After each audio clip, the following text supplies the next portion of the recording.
최근 다이소가 3,000원짜리 저렴한 영양제를 출시해 화제가 됐죠.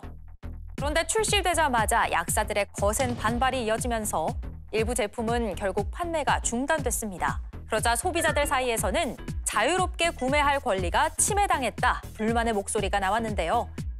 논란이 커지자 공정거래위원회도 문제가 있는지 확인에 나섰습니다.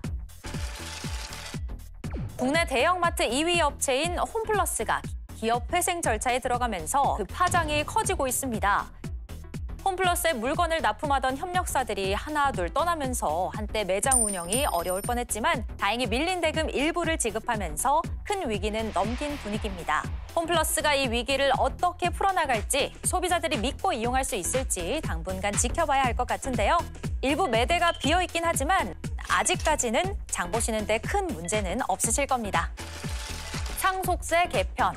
정부가 오랫동안 추진해온 상속세 개편 방안이 드디어 공개됐습니다.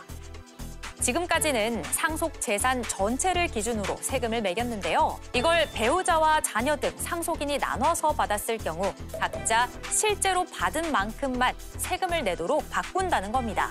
관련 법안이 올해 국회를 통과하면 2028년부터 시행될 예정인데요. 도대체 어떻게, 얼마나 달라지는 건지 장르가머니와 함께 알아보시죠.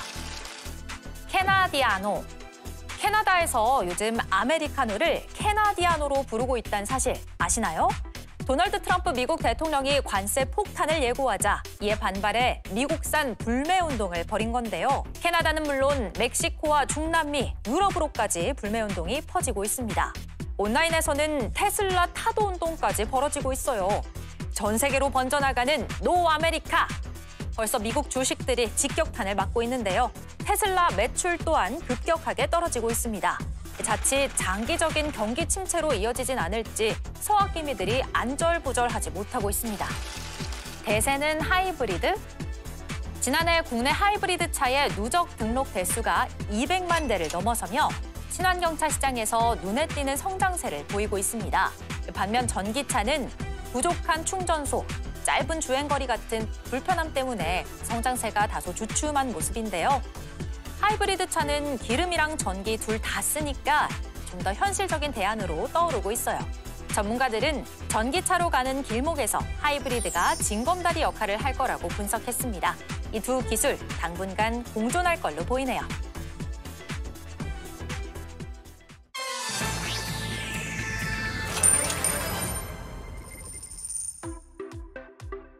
뉴스처럼 발빠르고 교양처럼 풍부하고 리얼리티처럼 생생한 경제 이야기. 장르는 단 하나. 장르가 머니. 안녕하세요. 장르가 머니 권혁수입니다. 네, 안녕하세요. 아나운서 김하은입니다. 장르가 머니의 동행자 두 분 소개해드리겠습니다. 천재 브라더스죠. 안녕하세요. 네, 안녕하세요. 경제를 쉽게 알려드리는 경제 설명 천재 박수동입니다. 설명 천재도 설명 천재지만 또 나누기 천재시잖아요. 맞습니다. 나누기 전문가시죠. 네, 돈값은 두 개로 좀 나눠서 봐야 될 것 같아요. 네, AI주를 저는 또 둘로 나눠서 봅니다. 설명을 쉽게 해드리려고 다양한 예를 들어드리면서 쪼개서 설명을 드리고 있습니다. 네, 오늘도 많이 쪼개주시기 바라네요. 네. 그리고 네. 제가 또 한 주 동안 얼마나 더 잘생겨지셨을까 네네네. 궁금했는데요. 네, 얼굴 천재 김현우 소장님 어서 오세요. 아, 네. 안녕하세요. 얼굴 천재 김현우입니다. 아, 이거 오늘 혹시나 처음 보신 분들이 계시면 이게 무슨 소린가 악플 달릴 것 같아요. 그냥 이제 지난주에 농담으로 시작했는데 이번 주 다 안 하면 안 돼요? 얼굴 아니요, 천재. 지난주 거랑 이번 주 거랑 쇼폼으로 저희가 제작할 거라서. 아, 쇼폼으로요? 예. 그럼 설명 천재 하시고 저는 얼굴 천재 하겠습니다. 안녕하세요. 얼굴 천재 김현우입니다. 아, 이거 반대가 심할 경우에는 다음 주 말씀드리도록 하겠습니다. 알겠습니다. 일단 이번 주까지는 그럼 얼굴 천재 하는 걸로. 자타공인. 네. 자타고. 뭐가 하나씩 자꾸 붙네요. 하라고 하셨으니까. 네네. 알겠습니다. 네, 좋습니다. 네. 네, 두 분 지난주에 장르가머니 첫 촬영하고 어떠셨나요? 한 주 동안 어떻게 지내셨어요? TV에서 생각보다 살찌게 나온다는 말씀을 많이 들어가지고요. 긴급 다이어트를 결심했고 그리고 제가 돈 되는 꿀팁을 좀 많이 전해드려야 되겠다. 팁이 좀 부족했다라는 생각이 좀 들어서 오늘은 진짜 돈 되는 팁을 많이 전해드리기 위해서 넥타이 황금색으로 각오를 다지고 나왔습니다. 저는 그냥 얼굴만 들고 왔습니다. 넥타이도 없고요. 아니 진짜 근데 우리가 실생활에 돈이 되는 꿀팁을 전해드린다고 말씀드리고 그렇게 하려고 노력은 하고 있지만 중요한데 당장에 돈이 되지 않는 소식들도 많이 있거든요. 하지만 이걸 알아두면 언젠가는 나중에 나한테 써먹을 필요가 있어 써먹을 거야 라는 이 내용들도 많이 준비를 했으니까 잘 들어주셨다가 기억나시면 다시 보기도 해주시면 좋을 것 같습니다. 네, 얼굴 천재 김현우였습니다. 이번 주까지만요, 이번 일단. 주까지만. 네. 네. 자, 그럼 두 분 천재께서 제 궁금증부터 풀어주시면 어떨까 싶습니다. 자, 뉴스에서도 많이 나오고 주변에서도 많이 이야기를 하는데 상속세 이번에 전면적으로 개편이 된다고 하는데 법 얘기를 하면 좀 어렵잖아요, 저희한테. 네네. 실제로 저희가 체감할 수 있는 변화에 대해서만 탁 집어서 알려주실 수 없을까요? 예, 지금까지의 상속세는 쉽게 말씀드리면 유산세라고 합니다. 그런데 요거를 이제 앞으로는 유산 취득세로 바꾼다는 게 이번 개편의 핵심인데요. 제가 이게 어렵다는 예, 거예요. 제가 쉽게 설명드려볼게요. 네, 예. 그래서 만약에 아버님께서 15억 정도의 재산을 만약에 남기고 돌아가셨습니다. 오. 제 유산에 집중하기로 했습니다. 네. 자녀가 3분이라는 전제에서 지금까지는 어떻게 했냐면 이 15억에 대해서 바로 세금을 물리게 됩니다. 15억을 남기고 돌아가셨으면 묻지도 따지지도 않고 빼준다라고 해서 일괄공제라는 걸 적용을 합니다. 네. 일괄공제 5억을 일단 적용해 볼게요. 15억에서 5억을 빼고 나면은요. 10억. 10억 남죠. 네. 그럼 그 10억에 대해서 일단 세금을 딱 물립니다. 10억의 세율은 24%예요. 그러면 2억 4천만 원 세금이 딱 묻겠죠. 그럼 그 2억 4천만 원을 자식 셋이 나누어서 8천만 원씩, 8천만 원씩, 8천만 원씩 이렇게 세금을 내고 그 나머지가 이제 상속이 되는 겁니다. 네. 그런데 여기까지 이해가 됐습니다. 이게 어떻게 바뀌느냐? 이제 유산에 집중하지 말고요. 네. 유산 취득세로 바뀐다고 했잖아요. 네. 이번에는 취득이란 말에 집중해 보세요. 취득은 누가 하는 거죠? 받는 사람. 사람이요. 네. 그 사람에게 집중합니다. 15억을 3명씩에게 나눕니다. 5억씩. 5억, 5억. 오. 네. 그리고 아까 말씀드렸죠? 상속이 일단 생기면 묻지도 따지지도 않고 일괄적으로 빼주는 공제가 있다. 네, 무따빼 말씀해주셨는데 무따빼. 5억입니다. 그러면 이번에는요. 5억, 5억, 5억을 받은 그 자녀에게 그때 취득을 했을 때 일괄공제 5억씩을 각각 적용을 하게 됩니다. 그러면 나는 5억을 받았는데 5 빼기 5는 0이 되겠죠. 네네. 네. 그럼 0원을 받은 거나 마찬가지로 취급이 되는 거예요. 그러면 아까 유산세였을 때는 8천만 원 정도 세금을 냈는데 네. 유산 취득세로 바뀌고 나면 세금이 0원이 됩니다. 굉장히 큰 변화가 있게 되는 거죠. 엄청난 변화인데요? 이게 리액션을 보니까 좀 상속받을 재산이 좀 있으신가 봐요. 아, 네. 예, 예. 앞으로 벌려고요. 예, 예. 또 물려줄 거 생각을 해서. 네, 제가 이제 이 프로그램을 통해서 하을앤 버핏으로 거듭이 난다면 네. 저희 딸에게 물려줄 유산이 많아질 거 아닙니까? 네네네. 우리 딸 세금 너무 많이 물면 어떡하지? 벌써부터 걱정을 좀 그래서 하고 있긴 고민을 했어요. 하셨군요. 네. 예. 자, 근데 부모님이 남긴 재산이 5억이 넘지 않는다면 어차피 기본 공제가 5억까지 되니까 원래도 상속세가 0원이지 않나요? 이거는 사실 부자들에게만 해당된다 뭐 이렇게 볼 수도 있을 것 같은데 어떻게 바라보십니까, 소장님? 기존에 5억 공제가 있었으니까 이 안에 들어오시는 분들은 이번에 법이 바뀌면서 추가적인 혜택을 받으시는 건 사실은 없어요. 네, 네. 하지만 이게 왜 그럼 이렇게 논의가 돼 왔느냐. 사실 상속세 개편에 대한 그 필요성은 계속 있었습니다. 근데 해당되는 사람이 없었기 때문에 별로 주목을 받지 못했는데 사람들의 소득도 늘어나고 재산도 늘어나다 보니까 예전에는 세금을 안 냈던 사람들이 이제는 상속세 고민을 해야 될 시기가 와버린 거예요. 예를 들어서 그전에는 집안채가 5억이었다. 예를 들어. 그럼 지금은 예를 들어서 강남의 큰 집 같은 경우에는 20억이 넘지 않습니까? 네네. 그렇죠. 근데 이렇게 달라진 물가를 고려했어야 된다라는 다양한 얘기들이 있었어요. 그러니까 예전 같았으면 야 10억 가지고 있으면 엄청나게 부자지. 지금도 부자지만 10년 전, 20년 전과의 그 느낌은 다르잖아요. 내가 부자라고 생각하지 않는데 나도 세금을 내야 되네? 이거 바꿔야 되지 않을까라고 하는 그런 공통적인 의견들이 생겨나기 시작하고 요게 이제 법을 바꾸는 곳은 어디? 정치권이죠. 네네. 그렇죠. 여기에서 이제 논의가 시작됐다 이렇게 보시면 됩니다. 사실은 지금 우리가 내고 있는 이 상속세 제도는 1997년에 개정되고 여태까지 손을 못 댄 제도입니다. 와, 네. 그러니까 사실은 24년이 넘은 제도이기 때문에 네. 그 24년 동안에 우리나라의 경제 규모도 많이 커져 있고요. 네네. 경제를 대하는 많은 사람들의 생활 태도도 많이 바뀌었습니다. 그런데 상속세라는 게 손대기 시작하면 끝도 없도 손댈 수가 있거든요. 그러니까 한 번에 처리하기보다는 합의할 수 있는 정도부터 바꿔 나가자는 흐름이 좀 나온 겁니다. 하나하나 순차적으로. 예, 그중에서 무리 없이 개혁될 수 있는 그런 방안이 뭔가라고 해보면 첫 번째로 꼽히는 게 바로 요 유산세에서 유산 취득세로의 변화가 아닐까 싶습니다. 자, 이번에 다이소 이야기를 한번 해보도록 하겠습니다.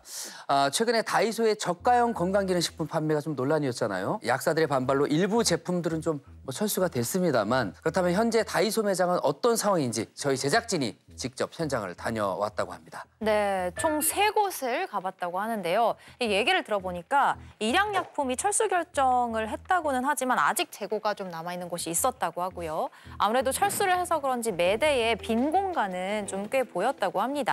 또 다른 한 곳은 대웅제약이나 종근당제약을 중심으로 이제 활발하게 판매가 진행이 되고 있었다고 하고요. 건기식 매대가 아예 마련이 되지 않은 곳도 있기는 있었습니다. 이 다이소 매장마다 건기식 판매 상황이 조금씩 좀 다른 것 같아요.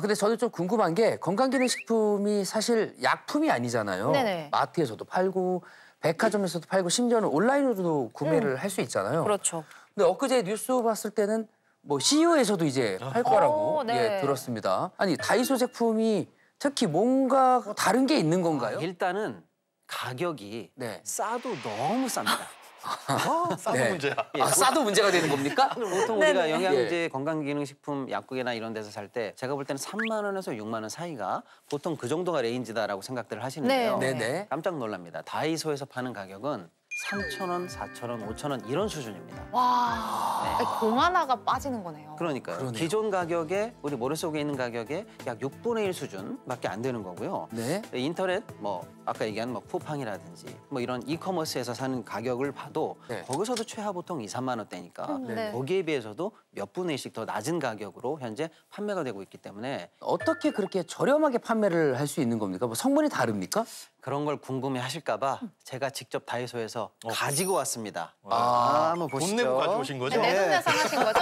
내돈내산입니다. 그냥 가져오진 않으셨겠죠. 가지고 왔다 아닙니다. 네. 내돈내산. 다이소에서 직접 가지고 온 거고요. 다양한 제품이 있네요. 한번 보세요. 네. 그리고 요거는 제가 약국에서 또 비교하시라고 하나 가지고 왔는데요. 일단 그거 한번 보시고 좀 이따 네, 비교 한번 해볼게요. 알겠습니다. 네. 겉보기에는 엄청 다른 점은 없어 보이거든요. 열었을 때 뭔가 다른 점 못 느끼셨어요? 개별 기존에. 그렇죠. 네. 예리하십니다. 아, 통이 좀 작네요. 약간 네. 약처럼 돼 있네요. 그래. 기존에 우리가 약국이나 이런 데서 구입하던 건강식품들은 보통 2달이나 3달치 이상을 복용할 수 있는 양입니다. 이만한 네. 통에. 커요. 네. 그렇죠. 막 박스도 이만하고. 그리고 점점 커지고 있어요. 그렇죠. 네. 그런데 이번 다이소에서 출시된 제품들은 이렇게 거의 1일치 또는 한 번 복용할 수 있는 이렇게 작은 양들로 소분해서 포장이 되어 있어요. 그러다 보니까 먹기도 편하고요. 가격을 낮추는데도 유리했고요. 특히 이제 많은 소비자분들은 건강식품을 복용하실 때 이게 내가 먹었을 때 몸이 좀 좋아지나 이런 걸 좀 테스트도 좀 해보고 네. 그 다음에 대용량이나 장기 복용으로 갔으면 좋겠다라고 생각하셨던 분들이 많은데 처음부터 대용량을 살 때 굉장히 부담을 느끼셨었어요. 근데 이번에는 그래 한 달치 먹어보자. 그런 다음에 효과가 있으면 이제 좀 늘려가자. 이렇게 생각하셨던 분들에게 아주 좋은 테스트 상품으로서 그래서 저렴할 수 있었군요. 네. 크게 파니까. 그리고 매일매일 건강기능식품 챙겨 먹는 게 쉽지가 않아요. 이제 살다 보면은 잊어버리거든요. 엄마가 안 챙겨주면 안 먹어요. 그러니까요. 자 이제 이것도 어차피 우리 몸에 들어가는 거니까 제일 중요한 게 뭡니까? 성분입니다. 네. 네네. 성분 자세히 한번 봐보시죠. 성분이요? 예. 성분을 한번 봐볼까요? 성분을 자세히 봐보시고요. 지금 같은 그리고 비타민 특히 B로 약국에서 해볼까요? 가져온 것도 같이 성분을 한번 비교 좀 해주세요. 성분 멀티비타민. 어디를 봐야 될지도 모르죠. 예. 아, 여기 한 살이라도 젊은 우리 MC님들이 봐주세요. 제가 네, 노안이 알겠습니다. 와가지고요. 한 살이라도 안 젊은 애인데 보입니다. 제가 너무 멀리서 이렇게 바라봐서 너무 죄송합니다.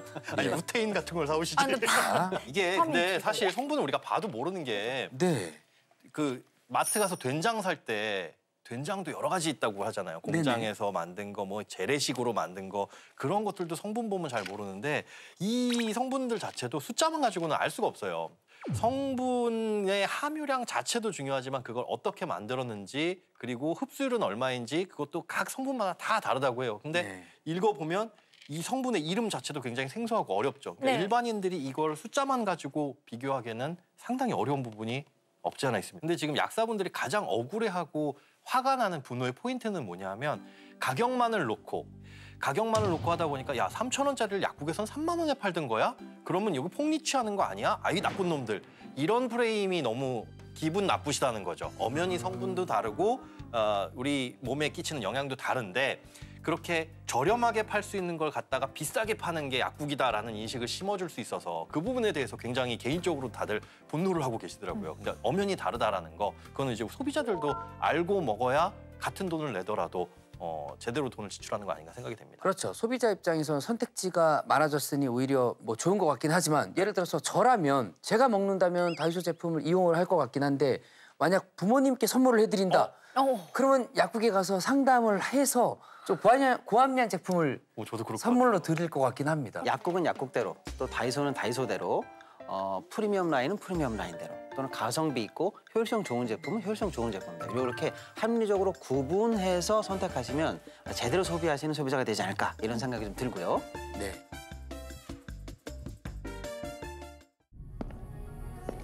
마사지는 누구나 할 수 있다.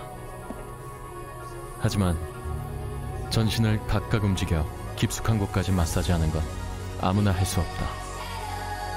전신을 더 움직여서 더 깊숙하게 Remove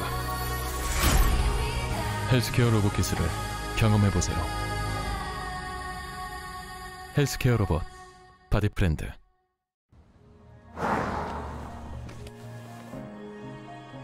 Hey, do you still have a dream?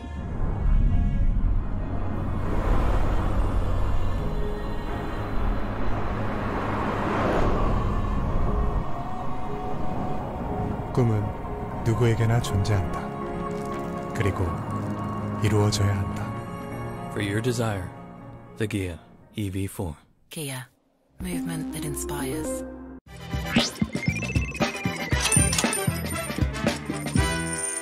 한 주간의 기업 이슈를 전하는 돈선 브리핑 먼저 시작합니다. K라면 소식입니다. 지난달 K라면의 수출이 30.3% 넘게 뛰었는데요. 라면값 인상과 더불어 해외 시장에서의 성공으로 관련 주가가 쭉쭉 올라가고 있습니다. 다음으로는 K 세탁기입니다. 미 소비자 평가에서 우리나라 세탁기와 건조기가 1위를 휩쓸었는데요. LG전자 2개, 삼성 1개, 총 3개의 모델이 1위입니다. 역시 믿고 쓰는 K가전이죠. 이번엔 미국 문합까지 간 K바이오입니다. 코오롱 티슈진의 골관절염 세포유전자 치료제가 FDA 최종 승인 직전 단계에 들어섰는데요. 이 승인만 받으면 미국에서만 무려 4조 원 시장이 열릴 수 있다고 하니 기대가 되죠. 현대차가 울산에 국내 최초로 수소 연료전지 공장을 짓습니다. 목표는 2028년 이 공장에서 나오는 연료전지는 수소차 6,500대에 들어갈 정도라고 하는데요. 친환경차 시대를 향한 본격 시동이 걸렸다는 분석입니다. 이번에는 장르가 어머니가 야심차게 준비한 코너죠. 네, 바로 돈이 모이는 핫플레이스를 찾아가는 돈선 체크 시간입니다.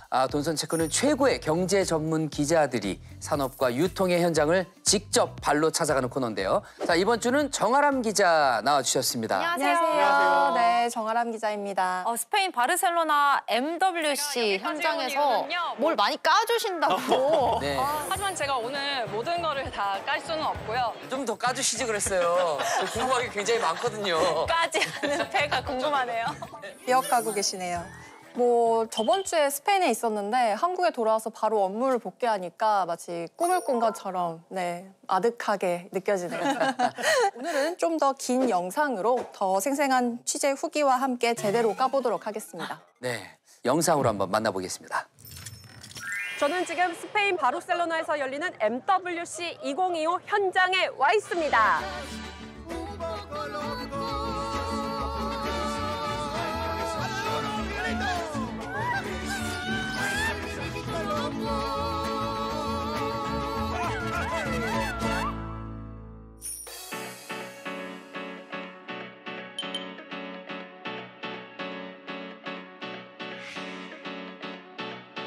와, 근데 진짜 사람 진짜 많네요. 여기가 총 뭐 8개 홀이 다 합쳐져 있는 거잖아요. 너무 넓어가지고 코엑스를 몇 개 합쳐놓은 것보다 훨씬 더 넓은 것 같아요. 그래서 진짜 미아되기 딱 쉬울 것 같은? 코엑스의 6배가 넘어요? 규모가? 거의 하루에 PD님이랑 저희랑 한 3만 보 정도 걸었다. 와, 3만 보요? 네. 아, 그리고 이번 전시에 되게 재밌는 점 중에 하나가 모든 부스마다 다 AI가 걸려 있는 게 굉장히 재밌는 포인트인 것 같아요. 그래서 이번 전시는 사실상 AI가 들어가지 않으면 껴주질 않는다. AI가 아니면 여기에 발도 못 붙인다. 약간 이런 느낌으로 모든 기업들이 다 지금 AI를 가지고 왔습니다. 사실 이동통신 기술이라는 것도 발달하고 진화하잖아요. 그러면서 더 새로운 페이지로 넘어가고 있는 과정에 우리가 있단 말이에요. 그런데 그 이동통신 기술이 한 단계 발달하기 위해서는 AI를 빼놓을 수 없거든요. 그렇기 때문에 지금 AI라는 이 시대의 화두를 가지고 이동통신 회사들이 경쟁을 벌이고 있다고 볼 수 있습니다. 자, 그럼 본격적으로 우리나라 이동통신 3사의 부스를 한번 보러 가실 텐데요. 가보실까요? 와, 저 한가운데 우리나라 기업이 있다니 뿌듯하네요. 그래서 KT 부스 앞에 도착을 했습니다. KT는 K-팝, K-컬처, K-스트리트를 형상화했는데요. 바로 지금 들어가 보시겠습니다. 네, 모든 부스 앞에 K가 붙어 있는 것을 보실 수 있습니다. 여기는 K-팝 스테이지, 여기는 K-오피스, 여기는 K-스트리트라고 써 있네요. 네, 제 뒤로 보이시는 모습은 경기장 중계 자막이 실시간으로 나가고 있는 모습인데요. 다른 나라 관객들은 이게 어떤 내용인지 궁금할 수도 있잖아요. 근데 AI 기술을 접목되면 이런 시차를 확 줄일 수 있습니다. 전 세계인들이 같은 경기를 한꺼번에 동시에 즐길 수 있는 겁니다. 저도 경기장 아나운서가 돼봤습니다. 경기장을 찾아주신 여러분 환영합니다. 저는 경기장 아나운서 정아람입니다. 오늘 승리를 동시에 위해서 번역이 되는 거예요? 선수단에게 뜨거운 박수와 와. 와.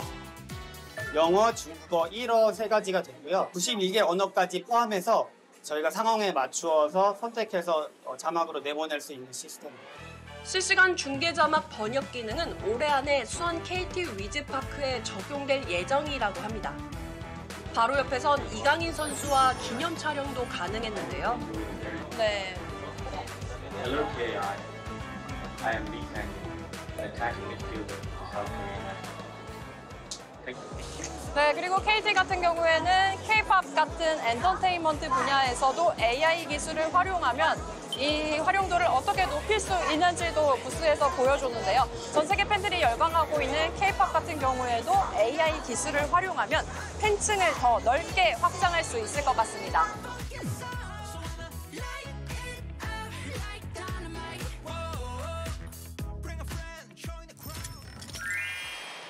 네, 이번에는 SK텔레콤 전시장에 와봤습니다. 이렇게 보시면은 지금 막 숫자들이 왔다 갔다 거리고 문과 출신인 저로서는 약간 두려움이 생기는 전시장의 모습인데요. 이게 AI랑 어떤 연관성이 있을까요? 한번 들어가서 확인해 보실까요?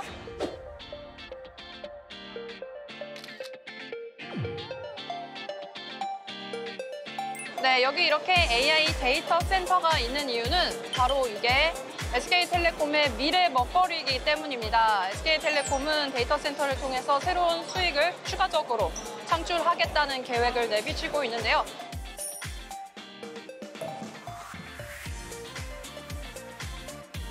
데이터 센터를 짓는 것뿐만이 아니라 거기에 들어가는 기기들을 어떻게 활용하고 관리할지 그리고 보안 같은 영역도 굉장히 중요할 수밖에 없는데요. 그렇기 때문에 데이터 센터를 짓는 것 자체가 다양한 기술들이 이곳에 집적돼서 어떻게 활용되는지를 보여주는 가상의 공간이라고 볼 수 있습니다.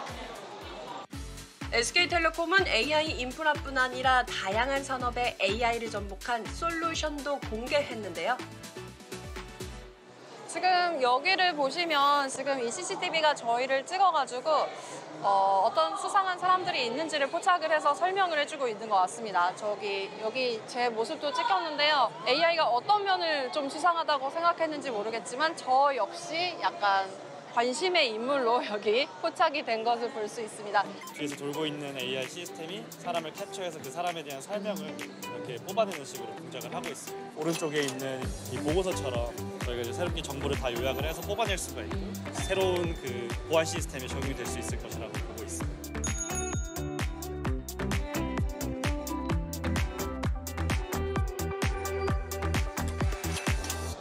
네, 이번에는 LG U+ 전시장 앞에 와 있습니다. 여기도 AI를 전면에 내걸고 이렇게 홍보를 하고 있는데요. 과연 부스 안에는 어떤 게 있을지 들어가 보시도록 하겠습니다.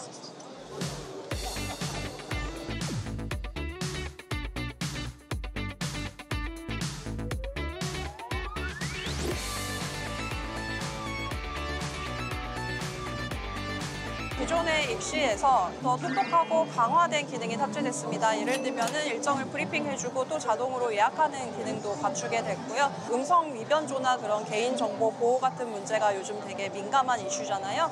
그런 부분에서 기계음으로 위조, 변조된 것인지 아닌지를 자동으로 감지해서 알려주는 기능도 이번에 생겼습니다. 제가 직접 체험해봤는데요. 기본적으로 이제 오른쪽 화면이 저희 익시오에 적용될 안티티 보이스 엔진이고요. 실제 사람이 말하는 건지 아니면 AI가 만든 음성인지 구별해주는 기능을 하게 됩니다. 정말 가상으로 만든 음성을 잡아낼 수 있는지 시도해봤습니다. 제안서 최종본은 이메일로 보내드리겠습니다. AI가 이걸 바탕으로 가짜 음성을 만들어 전화를 겁니다. 속여보기. 경찰서입니다. 전화가 걸려오면 AI가 이상 패턴을 분석해 가짜 음성이라고 경고합니다. 저는 이게 되게 신기했거든요.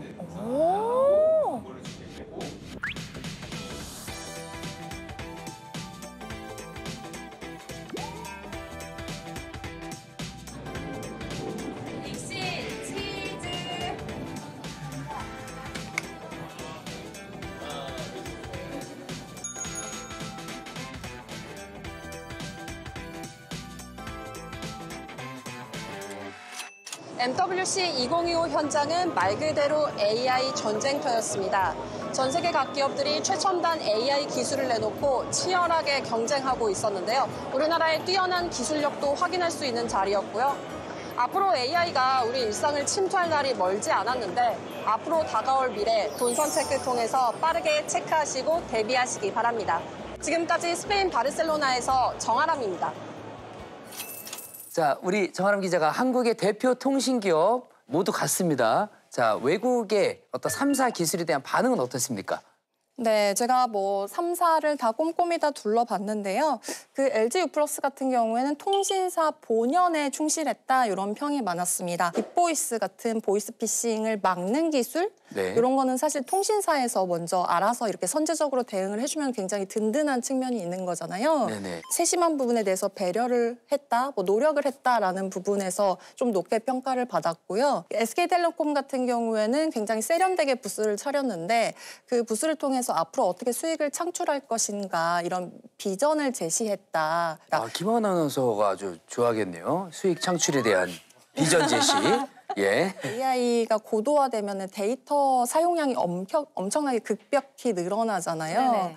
데이터 센터를 통해서 우리가 먼저 그런 장비나 서버 같은 뭐 그런 저변을 자기들이 먼저 확보하겠다. 참신한 접근이었던 것 같아요. 예. 그리고 또 뭐 외국인들이 가장 좋아하는 부스가 바로 KT 부스였어요. 네. 그 이유를 보니까 KT에 뭐 이제 한국 문화 체험 부스도 있고 뭐 K컬처, K팝, 뭐 K스트릿 이렇게 K를 주제로 다양하게 부스를 꾸며놔가지고 외국인 입장에서는 뭐 한국에 관심 있는 분들이 오셔가지고 한국 문화를 잠깐 체험하기에 굉장히 좋은 공간이었습니다.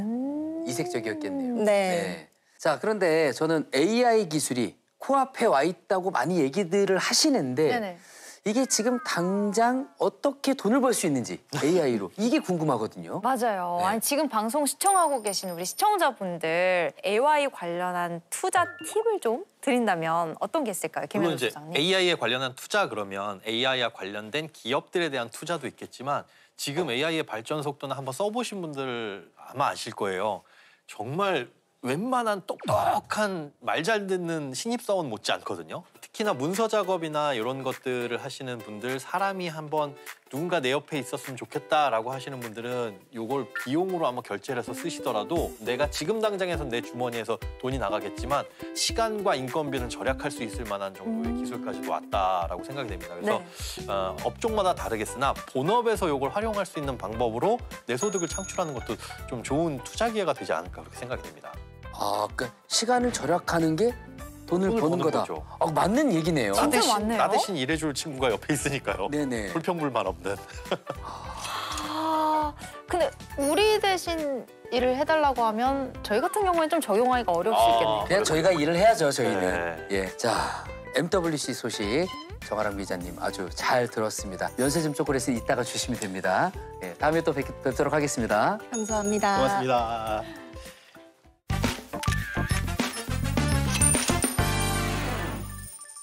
CEO 브리핑입니다.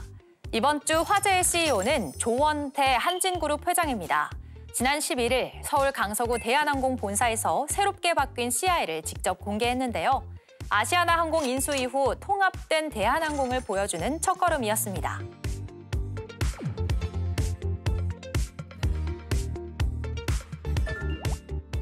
색상은 뭐 그럴 수 있습니다. 그렇지만은 그 태국 무늬를 살림으로써 저희의 그 아이덴티티를 살리고자 했다는 것을 좀 이해해 주시기 좀 부탁드리겠습니다. 아시아나를 합병하라는 그 제안을 받았을 때 1초도 안 망설이고 바로 하겠다고 약속을 했었습니다. 근데 사실 4년이라는 너무 긴 시간이 걸렸고 사실 그때 합병 발표를 하고 기자회견 했을 때 6개월 만에 하겠다고 약속을 했던 것 같은데 너무 많은 시간이 걸려가지고 일단 마무리가 되니까는 너무 기분이 좋고요. 제가 이제 19년에 이제 전 직원 자율복장을 하고 나서 저도 맨날 그냥 뭐 편한 복장으로 다니다 보면 그냥 오랜만에 이렇게 타이를 맸는데 저희 집사람도 좀 화려한 거 메고 나가라 그래 지금 그러다가 이제 고른 게 이 타입니다. 뭐 다른 의미는 없고요. 고르고 나서 보니까는 이 새로운 그 CI 색깔하고도 좀 비슷하기도 하는데 일단 제일 어려운 질문인 것 같습니다. 이 스카이패스와 그 아시아나 클럽이라는 게 굉장히 민감한 거 저희도 알고 있습니다. 그리고 모든 고객께서 이해하실 수 있는 수준에서 이것을 통합하고 합리적으로 하는 것이 저희 목표입니다. 지금 현재 아직 그 말씀드릴 단계는 아니지만은 조만간에 이제 발표를 하게 될 것 같습니다. 자, 이번엔 또 다른 보스의 이야기 속으로 들어가 볼까요? 이번에는 성공한 리더들의 하루는 무엇이 다를까라는 질문으로 시작해보는 순서입니다. 대한민국을 움직이는 머니 체인저들, 다양한 분야 보스들의 하루를 따라가보는 시간, 팔로우업해보는 시간, 보스지캠입니다. 네, 오늘 첫 시간인데요. 어떤 분의 이야기가 준비되어 있을지 영상으로 만나보시죠. 이제 100억 규모인데 이걸 저희는 이제 몇 조까지 만들고 싶거든요. 시작하자마자 100억 나왔습니다. 문제들과 많은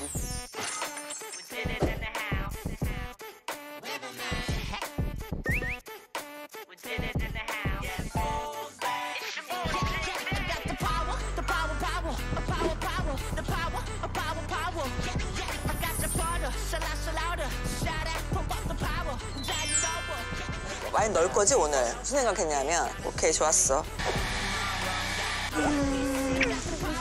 어머 늦었네. 어떡하지?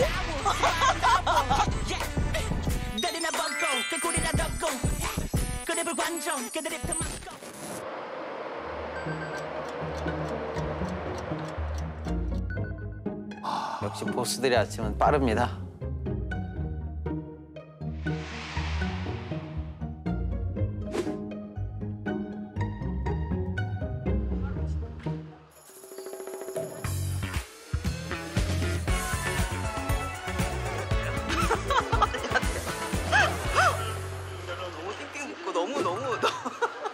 너무 비행기 새벽이어가지고 너무 푹 자가지고 아. 대표님 보통 항상 이 시간에 입국하세요? 뉴욕 비행기는 항상 이 시간. 네, 좀 저렴한 거를 타다 보니 정해져 있어요 시간이 이걸로.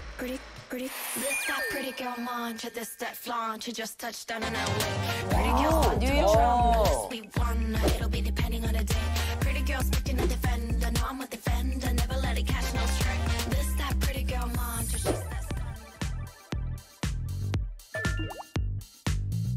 와인샵 앤 바예요. 샵 앤 바.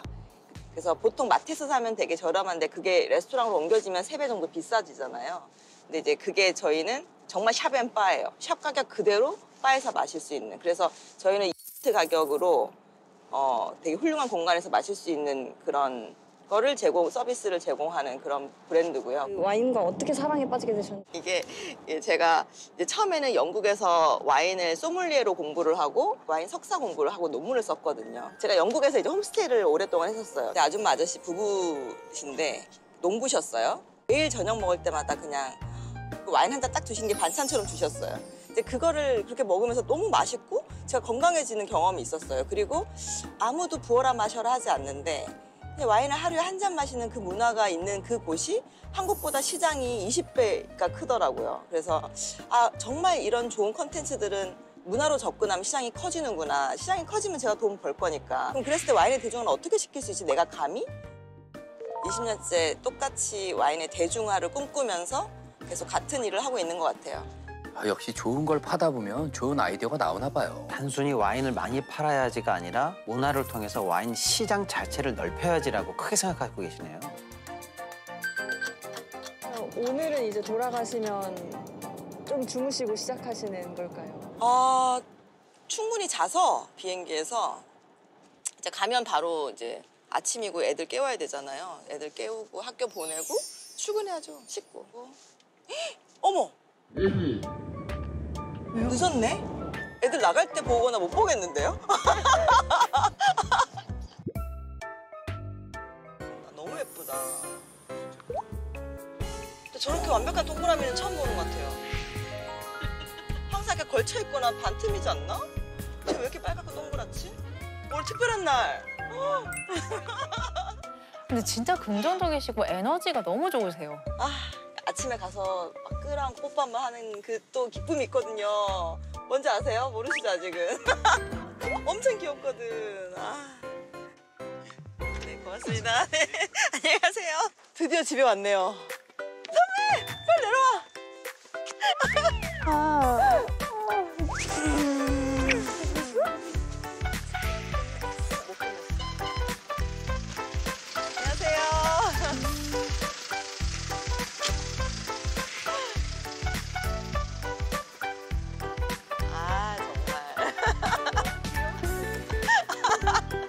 올라가시죠, 저희 집으로. 고고!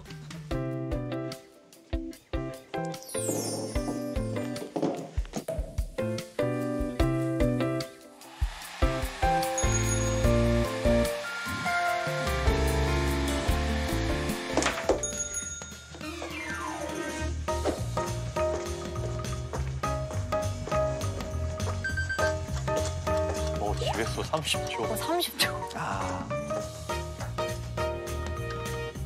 청소했어요? 머리 잘랐는데? 혹시 이 촬영을 위해서? 전 뺐는데? 어떡하지? 근데 티난다. 우리 인사 차장님? 네, 필장 차장님. 너무 그 대표님의 파워가 너무 존경스러워요. 와, 이게 젊은 사람들도 낼 수 없는 그런 힘을 가지고 계신 것 같아서 정말 존경스럽습니다. 아까 먹은 게 먹었네. 그래서 지금 안 떨려?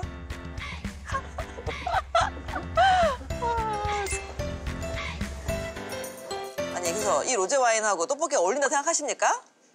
이 로제 떡볶이의 매콤함과 로제 와인의 달콤함이 좀 어울려져서 이게 색깔도 그렇고 너무 예뻐. 같이 있으면 너무 예뻐, 그치? 뉴욕 사람들이 우리 셰프를 어떻게 바라볼 걸 상상해봤는데 봐봐. 오이스터바에 치즈바에 와인 1,400개에 너무 복잡하고 너무 뭐가 많아.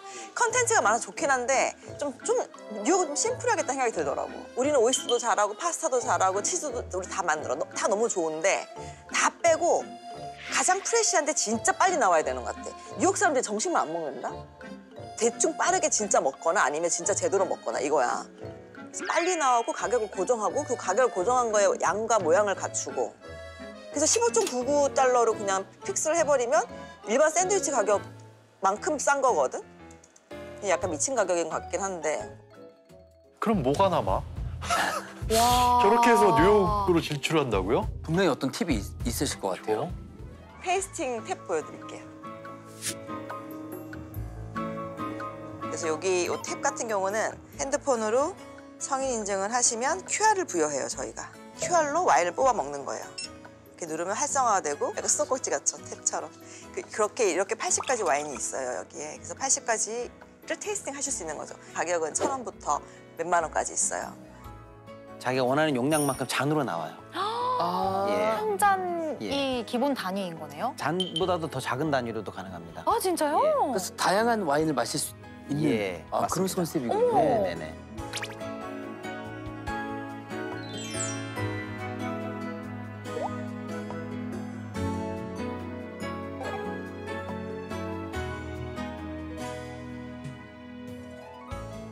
가장 중요한 건 가격. 정말 어떤 곳보다 싸게? 사실은 와인 바로 치면 대한민국에서 저희보다 싼 가격은 없을 거예요. 대표님 근데 차가 없이 항상 택시 타시는 이유가 있으세요? 그게 더 절약되니까. 근데 그 시간을 써야 되잖아. 저는 사실은 애도 키워야 되고 돌볼 직원도 많고 운전을 하면 제가 일을 못 하잖아요. 스트레스? 그러니까 문제가 많지, 문제는 이제 해결하면 되는 거잖아요. 근데 이 문제가 마음과 가슴으로 깊이 들어오면 이게 스트레스가 되잖아요. 네. 그렇게 들어오지 않게 하려고 하는 노력을 하는 것 같아요. 문제를 문제로 딱 바라볼 줄 아는? 그런데도 불구하고 그래도 무게는 좀 많이 무겁죠. 그 무게가 무거울 때는 진짜로 자요.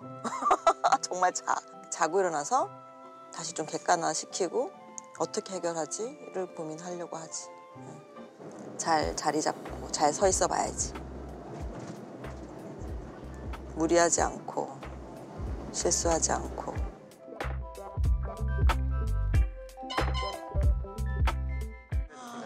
안녕하세요. 예진아. 오셨어요. 야, 오늘 사이즈 너무 괜찮은데? 그쵸? 요즘 상태 너무 좋아요. 그래? 오늘은 로스 없었어? 응, 하나도 없어요. 하나도 없었다고? 까봐야 알지 그래도. 아, 그렇긴 해요. 까면 또 모르지. 신선한 걸로. 그래? 잘 씻었네? 그럼요. 이제 진짜 관리 잘해. 특히 겨울은 아무리 깨끗하게 해도 무조건 나오더라고. 맞아요. 그래도 온도랑 다 관리하고 있어가지고 최대한 세척 잘하는 게 제일 중요한 거 알지? 맞아요. 껍질 그리고 때문에. 깠을 때 속 못 보는 거 신입시키면 안 되고. 당연하죠. 저희 수제비 완전. 네가 한번 다시 보고. 하나씩 할까요? 프레시랑 그릴드 다시 테이스팅 같이 해보시죠. 글쎄요. 여기 좀 더 쌓아도 좋을 것 같아. 또 와인샵에 이렇게 생하다. 불이 있는 건 처음 봤어요. 저도요. 하나씩 먹어보게. 하나씩만 먹게. 오늘 우린 신선도를 확인해야 되는 날이니까 타바스코도 먹기 없기야.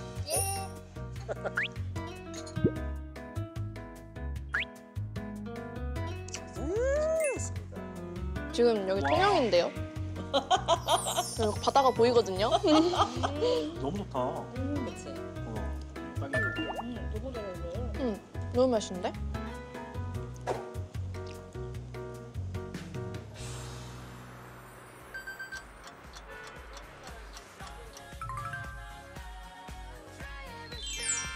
하루 이렇게 같이 루틴을 좀 같이 했는데 어떠셨어요? 아, 너무 행복했어요. 내 얘기를 이렇게 진실되게 들어주신 정말 내 보스 직캠 너무 감사합니다. 웃음소리 너무 매력적이십니다. 호탕하시죠? 네. 이 일이 너무 즐겁고 평생 죽을 때까지 하고 싶고 진짜 100살까지 하고 싶거든요. 우리 직원들하고도 100살까지 같이 일하고 싶고 누가 뭐라 해도 100조까지. 끝까지. 100조? 40조. 슬레이트 치겠습니다. 고생하셨습니다. 네. 두 분은 보시고 뭐 인상 깊은 장면이나 뭐 느낀 점이 있으시다면 어떤 게 있을까요? 일이 너무 즐겁다. 100살까지 하고 싶다. 그렇게 즐겁게 할 수 있는 일을 찾는 것 자체가 정말 대단한 복이다.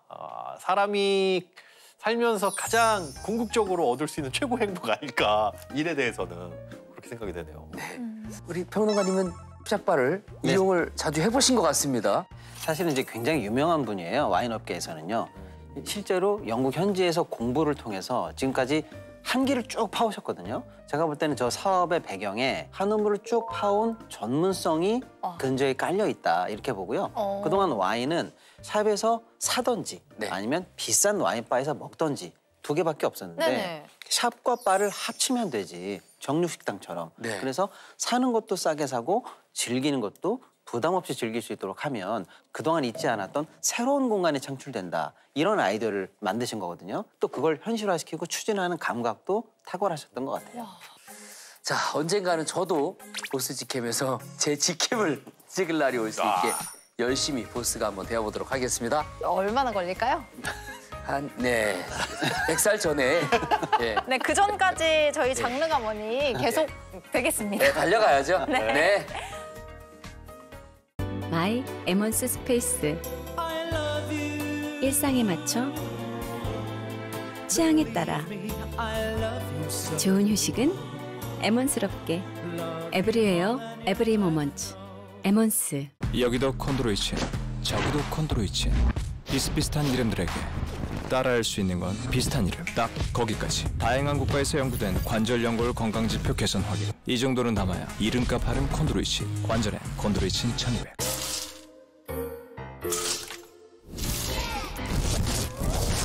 자유롭게 늘어나는 혁신적인 편안함으로 심플렉스. 자유롭게 플렉스. 아이더. 일할 때 오래 서 있으면 너무 힘든데 제가 신어보니까 너무 편해서 아빠한테 선물해드렸어요. 아빠 나밖에 없지? 우리 딸 고마워. 선물 고민하세요? 그럼 르무통 완전 추천드려요. 서 있을 땐 르무통.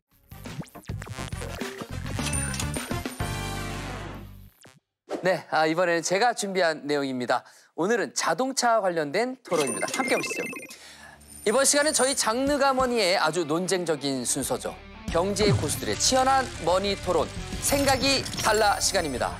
여러분, 혹시 차가 필요하십니까? 여러분께서 차를 사게 되신다면 휘발유차, 전기차, 하이브리드차 어떤 차를 사시겠습니까? 어떤 사람들은 지구 환경을 생각하면 그래도 전기차가 최고다. 미래는 어차피 다 전기차로 바뀔 거야. 그런데 또 어떤 사람들은 요즘 하이브리드 차가 대세야. 충전 걱정 없고 주행거리도 길고 라고 이야기를 하는데요. 편의점에서 새 차를 구매한다면 전기차를 선택해야 할까요? 하이브리드를 선택해야 할까요? 궁금증에 대한 해답을 얻고자 생각이 다른 두 분의 자동차 고수를 모셔봤습니다. 윤성로 모트라인 대표, 안호준 카레클린트 대표 함께해 주십니다. 안녕하세요. 안녕하세요. 안녕하세요. 윤성로 대표님은 70만 구독자를 보유한 자동차 유튜브 채널을 운영을 하고 계십니다. 맞습니다. 혹시 지금까지 자동차를 몇 대 정도 보유하셨었는지 공개 가능이 아니라 공개하셔야 됩니다. 네네. 네, 일반적으로 제가 집에서 지금 딱 타고 다니는 차는 한 대. 네, 그 한 대를 사실 주기적으로 바꾸는 거기 때문에 지금까지 다 해서 한 10대 정도 탔을까요?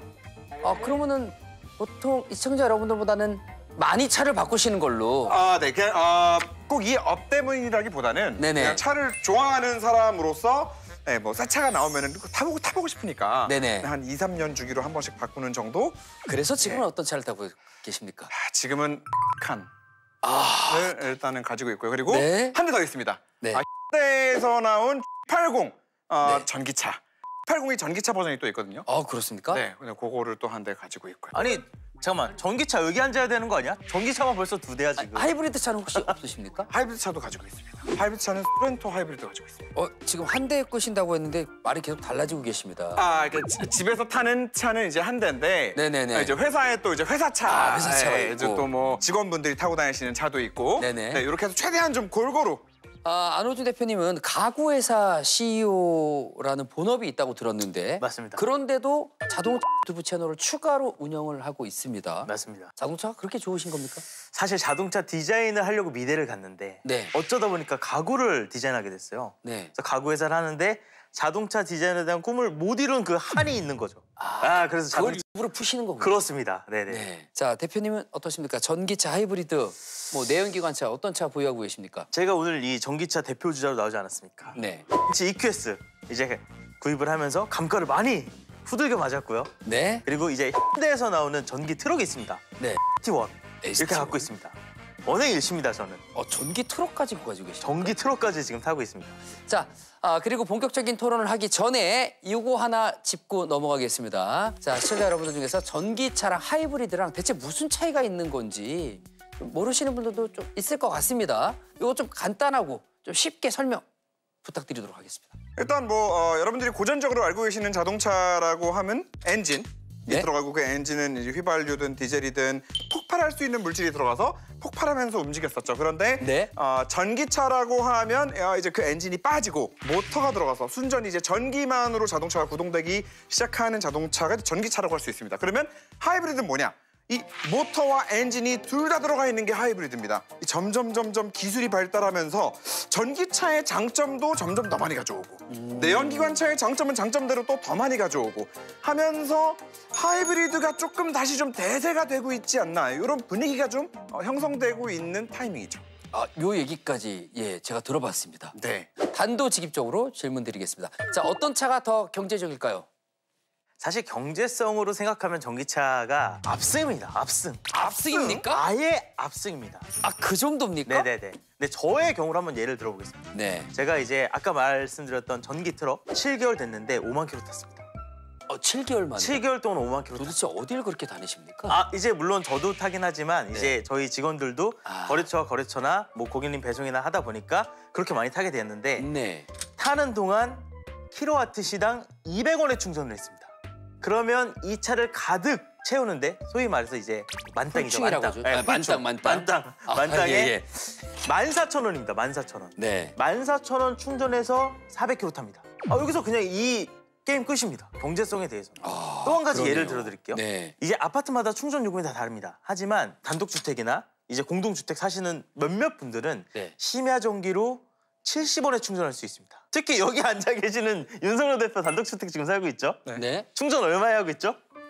얼마에 하고 있죠? 노코멘트 하겠습니다. 얘기해 주세요. 공개해 주세요. 심야 전기로 했을 때 얼마인지 얘기해 주세요. 킬로와트 시당 80원입니다. 킬로와트 시당 80원에 충전하면은 완충하는데 얼마죠? 6,000원입니다. 근데 저는 이런 생각을 아니 가질 수가 없습니다. 사실 시간도 전 돈이라고 생각하거든요. 근데 기름 넣는 시간보다 시간이 훨씬 많이 걸리지 않습니까? 그게 이제 제가 구매를 망설였던 첫 번째 포인트였는데 한 가지만 감안하면 돼. 한 가지 불편만 내가 극복하면 됩니다. 뭐냐? 이제 완충하는데 1시간 정도 걸립니다. 급속 충전기로요. 거기서 잠들면 안 됩니다. 올라가서 잠들면 안 돼요. 그리고 또 내려와야 됩니까? 그렇죠. 왜냐면 법적으로는 잠깐만. 나 못해. 법적으로는 일어나세요. 앵커님. 지금 자폭한 것 같은데 지금. 잠깐만. 그래서 저는 그거를 제가 좀 더 부지런해지자로 마음을 먹고 습관화했더니 아까 같은 엄청난 경제성이 찾아온 거죠. 저는 근데 기본적으로 생각이 좀 다른 게 지금 우리가 이 자리에서 우리가 회사에서 배달용으로 사용할 상업용으로 사용할 트럭의 차를 이게 내연기관 차를 사는 게 좋을까요? 전기차를 사는 게 좋을까요?를 얘기하고 있는 게 아니잖아요. 그렇긴 하죠. 이런 경우를 가지고 와가지고 지금 뭐 경제성이 뛰어나다라는 말을 한다면 이거는 저는 특수한 경우니까요. 일반적으로는 하이브리드를 타시던 전기차를 타시던 일반 가정에서 연에 한 2만 킬로? 요즘 하이브리드 차들이 연비가 얼마나 좋아졌냐면은 뭐 1리터 넣으면은 연비가 뭐 한 20킬로씩 나옵니다. 물론 전기값이 그 연비를 사회하고도 남을 정도로 더 싸기 때문에 단지 연료비만 놓고 본다라고 했을 때는 1년에 13,000km를 탄다 하더라도 전기차가 더 경제적일 수는 있어요. 그런데 과연 우리가 그 1년 동안 계산한 거 다 해봤자 한 몇십만 원? 한 1,200만 원? 차이 나는 그 돈 때문에 우리가 동급 같은 사이즈 차를 산다라고 생각했을 때 더 비싼 돈을 내면서 전기차를 사야 될 이유가 뭐가 있냐? 1-2천만 원씩 더 주고. 경제성으로 놓고 본다면 가정용으로 사용하는 차량들 같은 경우에는 저는 아직까지는 하이브리드가 답이다. 제 생각은 아주 많이 다릅니다. 어떻습니까? 이거 어떻게 알아요? 이 생각이 어떻게 다를 수 있죠? 완벽하게 저 반박할 수 있습니다. 완벽하게 해보세요. 완벽해야 됩니다. 전기차는 일단 아까 말씀드렸던 충전비 싼 건 일단 기본으로 깔고 갈게요. 다른 얘기를 한번 해보겠습니다. 톨비가 반값입니다. 주차장 반값입니다. 거기다가 엔진 오일, 오일 필터 이런 소모품 값이 아예 안 들어갑니다. 그냥 말 그대로 어느 정도 지나서 타이어만 갈아주면은 아예 유지비가 거의 번외로 들지 않는 차가 전기차입니다. 그러니까 전반적인 그런 비용들이 다 너무 세이브가 많이 되기 때문에 이 경제성은 이제 왜 언급을 안 하시는지. 비용 차이가 나는 걸 보면 최소 1,000만 원 이상이 납니다. 그럼 과연 이게 이 톨비, 공영주차장, 충전요금 이 모든 것들을 다 합쳤을 때 차 살 때 1,000만 원 이상을 투자하냐 마냐를 우리가 결정할 수 있을 정도 수준으로 많이 차이가 나냐라고 하면 결국에는 톨비고 공영주차장도 그렇지 않다는 겁니다. 물론 저도 전기차를 타기 때문에 매 순간 내가 하이패스를 딱 지나면서 그 반값이 딱 찍히는 그거를 보면서 네. 기분이 좋은 게 뭔지 알아요. 희열을 느끼십니까? 희열을 느끼죠. 네네. 하지만 그건 경제적인 게 아니라 기분이 좋은 겁니다. 아무리 돈 많은 사람도 당장 요거 내가 500원, 1,000원 할인을 받는다면 그거는 기분의 영역입니다. 그 기분의 영역으로 우리가 소비자분들께 차량을 추천드릴 수는 없는 거 아닙니까? 생각보다 굉장하게 아껴지진 않는다 이런 말씀이시는군요. 그렇죠. 자, 그런데 겨울철에는 전기차의 주행거리나 전비가 감소하는데요. 한겨울에 전기차 배터리 방전될까 봐 열선도 끄고 히터도 끄고 그런 경우가 있는 것 같습니다, 더러. 네. 이렇게 되면 매년 겨울에 전기차의 경제성이 떨어지는 거 아닙니까? 이 말은 반박하기가 힘든 부분이 있습니다. 왜냐하면 전기차는 열을 그 엔진이 없잖아요. 열을 내는 게 이제 배터리밖에 없다 보니까 열을 이 전기로 만들어서 그 차 안을 대표해야 되니까 전비가 좀 많이 떨어집니다. 생각보다 많이 떨어져요. 그렇군요. 네, 그러다 보니까 이제 겨울에 전기차를 탈 때는 이 전비가 체감상 한 70% 정도? 70% 정도밖에 못 갑니다. 에어컨은 또 다른 얘기입니까? 에어컨은 다른 얘기예요. 에어컨은 다른 얘기고. 에어컨은 전기를 그렇게 많이 쓰지 않습니다. 그러다 보니까 전기차가 겨울에는 단점이 됩니다. 하지만 그거는 1년 우리 몇 개월 살죠? 12개월이죠. 딱 한 2달입니다. 2달.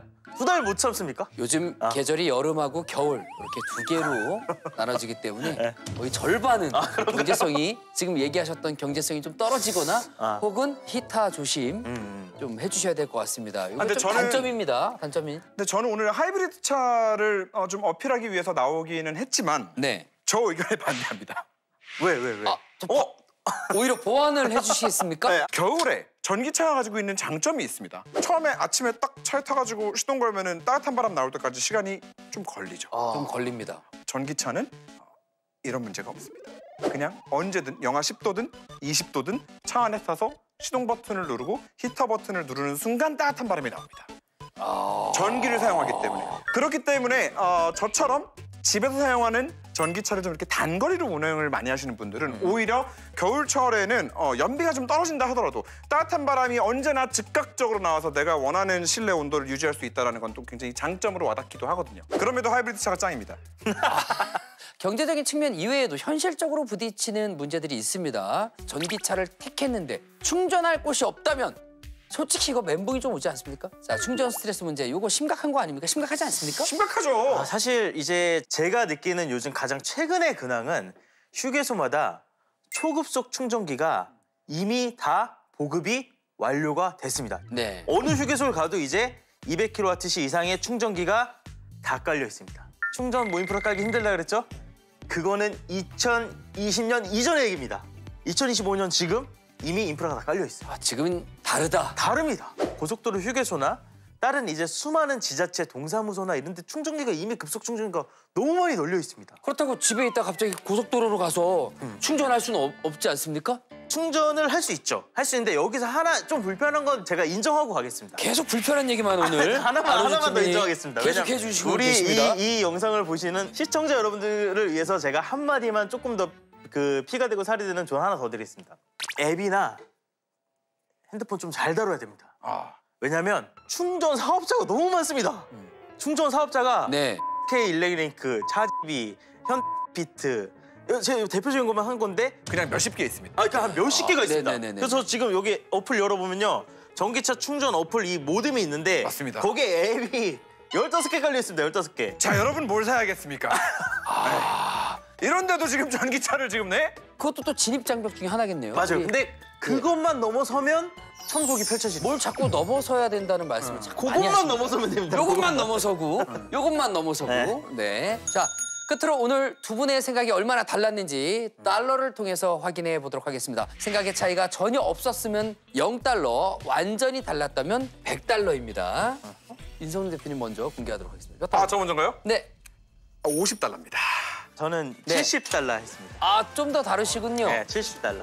평균 60달러네요. 네, 60달러 다른 것으로 생각보다 많이 다른 것으로 그렇죠? 확인이 됐습니다. 치열한 토론 아주 잘 들었습니다. 감사합니다. 감사합니다. 감사합니다. 네. 전기차 사세요. 전기차 사세요. 근데 둘 다 너무 좋긴 좋아요. 맞아요. 네.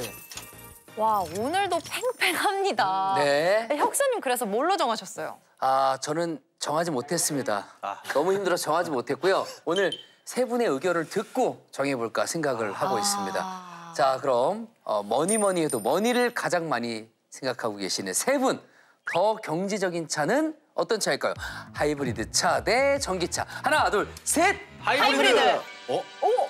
세 분 다 하이브리드 차를 말씀해 주셨습니다. 저는 하이브리드를 타고 있는데. 네, 그렇군요. 네, 아무래도 저는 사실 돈에 좀 환장했잖아요. 그렇게 본인 입으로 이렇게 얘기해 주셔서 너무나 감사드립니다. 아니, 고급스럽다. 벌고 싶으니까. 네. 제 시댁이 대구거든요. 이제 장거리를 좀 많이 가야 되는데 충전을 그때그때 하기가 좀 번거롭더라고요. 가끔은 불편한 상황이 생길 수도 있죠. 그래서 하이브리드가 그래도 장거리를 주행하기에는 훨씬 낫다. 통행료 같은 것도 많이 이제 할인이 돼요. 맞아요. 주차요금도 50% 할인해주고. 네. 그리고 요즘에는 인천공항 주차장에 가면 이런 친환경 차량 전용 자리가 있어요. 네. 전기차 말고. 네네네. 전기차 말고 따로 있어요. 네. 그래서 주차하기에 좀 수월하기도 해요. 그렇군요. 여기까지 돈에 환장한 김하은 아나운서의 의견이었고요. 평론가님도 하이브리드 말씀해 주셨어요. 네. 근데 제가 개인적으로 계산을 해봤는데 전기차와 하이브리드의 비슷한 동급 차량을 놓고 도대체 얼마의 돈이 들어갈까 한번 세봤어요. 뭐 보험료, 소모품 교환비, 충전비가 들고 하이브리드는 기름값이 들죠. 유류비가 들죠. 그다음에 이런 것들을 다 고려했을 때 전기차가 사실 비싼데 중요한 것은 이제 전기 충전 요금이 굉장히 싸기 때문에 운행비가 싸다는 거거든요. 그렇죠. 그래서 초기에 비싼 값을 뽑아 먹을 정도로 오래 타야 돼요. 하려면 적어도 미니멈 5년은 넘어야 이제 하이브리드와 경제적으로 총액이 비슷하게 들어가더라 이렇게 봅니다. 그러니까 혁수로님께서 고민하실 때 내가 차를 한번 뽑으면 5년 이상 타는 사람인가 아닌가가 일단 중요합니다. 늘 차 좀 자주 바꾸고 지겨운 거 오래 못 타. 이런 분들은 본전 못 뽑는다. 이런 얘기를 일단 드릴 수가 있고요. 또 한 가지 이제 주의하셔야 될 거 전기차 비싸잖아요. 이거 사시면 안 될 분들이 계십니다. 어떤 분입니까? 65세 이상 넘으신 어르신들. 이 차를 사게 되면 문제가 기초연금 못 받을 수 있어요. 아, 진짜요? 차값이 4천만 원을 넘어가게 되면 기초연금 지급 대상에서 제외가 됩니다. 그런데 나는 환경을 살릴 거야. 보조금 받아서 내가 5천짜리를 3천에 샀더라도 그거는 5천으로 봐요. 이분들은 기름값 아껴서 기초연금 못 받는 그런 상황이 발생할 수 있으니까 특히 조심하셔야 될 게 사셔도 안 되고 자녀들이 보험료 아끼려고 부모님 이름으로 명의 이렇게 해서 전기차 1%에서 보험료 싸게 하는 그런 경우들이 있어요. 이것도 차량 소유주로 봐서 기초연금 끊어집니다. 그러니까 전기차 관련해서 기초연금 받고 계신다라고 한다면 내가 그 지분을 가져서는 안 된다. 이것만 좀 기억을 해두시면 좋을 것 같습니다. 이거 진짜 중요한 지적이네요. 이런 꿀팁이 있었네요. 뜬금없지만 갑자기 생각이 났네요. 와. 저는 결정했습니다. 다음 어떻게? 차는 하이브리드로 가도록 하겠습니다. 만약 저희가 설득이 쉬운 사람이네요. 저 팔랑귀입니다. 많이 설득해 주세요. 장르는 단 하나, 장르가 머니. 어떻게 좀 더 부자가 될 것 같은 느낌이 드셨나요? 네, 장르가 머니는 여러분께 도움이 되는 알찬 정보 더 많이 가지고 다음 주 이 시간에 또 찾아뵙겠습니다. 지금까지 시청해 주신 여러분 감사합니다. 여러분 부자 되세요.